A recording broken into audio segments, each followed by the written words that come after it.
This CD is a collection of early German music around the time of Heinrich Ignaz Biber, who wrote some fascinating works for solo violin.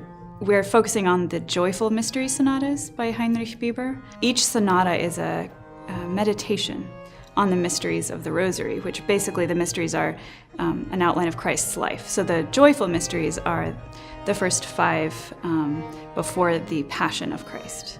Heinrich Ignaz Franz Biber von Bibern is his full title, and he lived in present-day Austria.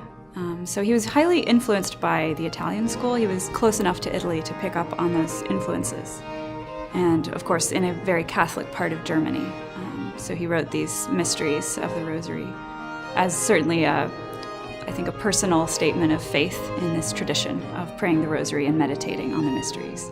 On this recording, Sarah Darling is playing the second of the Joyful Mystery Sonatas, which is the Visitation. This is when Mary goes to visit her cousin Elizabeth, and then John the Baptist kicks in the womb, and that brings out Elizabeth's beautiful statement, "Blessed art thou amongst women, and blessed is the fruit of thy womb." I'm playing the Biber Visitation Sonata, which is a really lovely moment. The beautiful thing that happens in this sonata as it continues is that it sort of heats up more and more, and there's a little allegro section at the end where baby John leaps up in Elizabeth's womb. And it's great. Biber, who uses special tunings actually for all of the mystery sonatas, each one of which kind of captures the spirit of the moment. In this one, he chooses to use a sound which is very, very open and pure. The strings on the instruments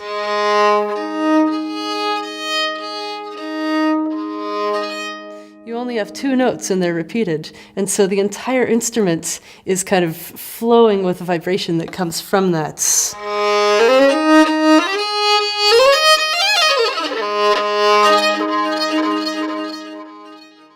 Because Biber was a violinist, he is very specific about how the violin is to be tuned and how it's to be played, whereas the continuo is relatively simple, and it's actually our decision as instrumentalists, and I, as artistic director, decided which continuo instruments to bring into the project. So we have pipe organ, because these are sacred works. It makes sense to have an organ as one of the instruments.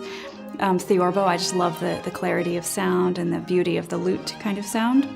And then viola da gamba as well for this. And we have Wesley Hall on organ, Simon Martyn-ELLIS on theorbo, and Rebecca Landell-Reed on viola da gamba.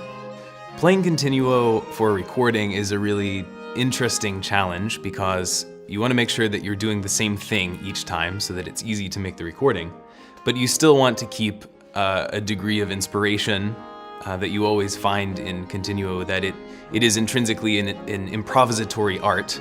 And it's something where you take just one line and a couple of numbers if you're lucky, and you build something that's stylistic, something that doesn't fight what the soloists are trying to do, something that doesn't distract from the piece as a whole, but something that does make it elegant. And it's been a lot of fun trying to figure out how to achieve all those things and still have it make sense for the recording. As I was planning what we were going to record, I realized I really want to give our continuo players a chance to show what they can do. And so I talked to Simon, the theorbist, and he picked out this beautiful Kapsberger toccata to play. So that'll be on the recording. And then I also thought, well, Buxtehude would be fun to see what else he's done for viola da gamba. And so I found this sonata for viola da gamba that Rebecca is playing. Kapsberger was a theorbist, and so he's writing very idiomatically to what's going to sound best on the theorbo, and just like Biber is for the violin. It's relatively unique in the repertoire for the theorbo because it's written with a bass line.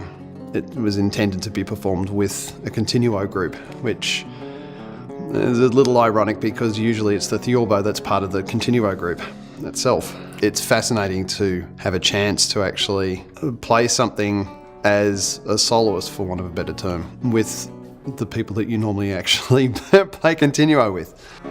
The viola da gamba was definitely a common inclusion in terms of the continuo group, and I would assume that Buxtehude would have played with viola da gamba fairly regularly.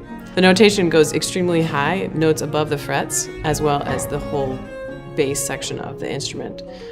So it's a very virtuosic piece. One comment that was made in the recording session is that this Gamba Sonata by Buxtehude is like a medieval tapestry. I thought that was a really cool way to describe the beauty of it. This beautiful church, Emmanuel Episcopal Church in Greenwood, where we've been recording, is just very fitting because it is a church and we're doing so much of this sacred music. But also, it's an old country Virginia church, and we are a Virginia-based Baroque ensemble specializing in early music. It just seems very fitting, and we're fortunate to be here. This is our 7th season, and I'm delighted to be releasing this CD in 2018.